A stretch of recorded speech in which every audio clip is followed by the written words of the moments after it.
और जिस तरीके से इन्होंने डीलिमिटेशन का इन्होंने अनाउंस किया है वो भी अभी सार्वजनिक तौर पे नहीं हुआ है और कुछ लोगों के द्वारा बाहर निकली है रिपोर्ट। पता चल रहा है कि जिन्होंने भी वो देखा है, इस सरकार के पास कोई डेटा अवेलेबल नहीं होता।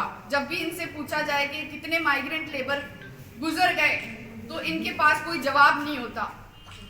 सबसे पहले मैं बहुत upset about the fact that India very the sense of India is that our cultures are very much intertwined with one another.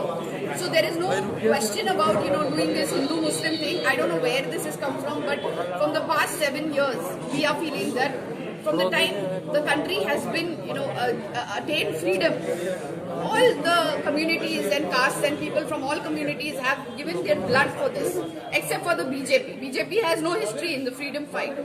My parents, my mother's entire side are freedom fighters.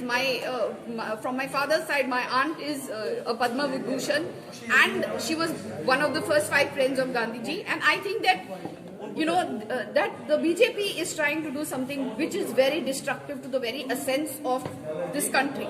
And alone and just going to pick up her papers, and she never did anything to aggravate them. But they just, like a bunch of hooligans, went and started screaming the slogans, and they were the ones who almost attacked her verbally. So even a verbal attack is not accepted in society, and that should not be so, especially when so many men come together, so many boys come together like a bunch of hooligans. They can do anything to that girl. I mean, it's a dangerous trend.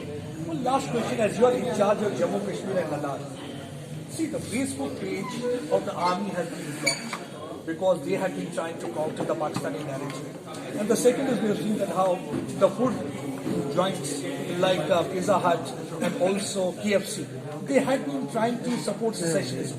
So how do you react to these things? I just think that the Modi government has faltered on many grounds. Like Rahul ji has also said in his speech in the Lok Sabha that how the small and medium industries have been totally destroyed, and how there is no way for the Modi government when they say make in India to create jobs in this country. They have no solution to this, so obviously they are going to do this Hindu-Muslim card, and I don't see a reason why the Hindus should be so afraid in his regime or the BJP's regime. Why should they keep, spreading this rumor that 80% of the Hindus खतरे में है? I mean, I don't see a reason कि मोदी जी के होते हुए, BJP के होते हुए हिंदू को खतरों में होना चाहिए. That means this center and this leadership is not good. He is not himself feeling safe. How can he,